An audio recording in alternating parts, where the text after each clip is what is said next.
નીચે નીચે નીચે નીચે નીચે નીચે નીચે ના મળે. આ વધી ગઈ આ ગો આ વધી ગઈ જલ્દી. એવું લાગે તો બાજુવાળાને કયો આ બાજુવાળાને કયો ટપી જાય ઈ ખાલી કરી દો બેન ને કઈ.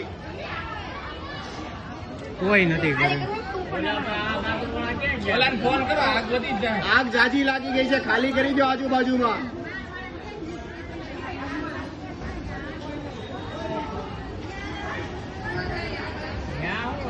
ઓ બેન આ બેન ખાલી કરી દો. આપો સોફો બહાર નીકળી આવો. બાજુમાંથી ટપી ગયા ઉપર હા લઈ લો, ઈ કપડા બધા લઈ લો. બધા લઈ લો બધું. બધા લઈ લો બધું. ફાયર સ્ટેશન વાળાને ફોન કરો કે અહીંયા છે નંબર ઉતાય આ નંબર ઉતાર જલ્દી. બિલ્ડિંગ ખાલી કરી. ખાલી કરી એટલે કે ખાલી કરી દો ઉપરથી. આ ઓલી રૂમ બંધ કરો.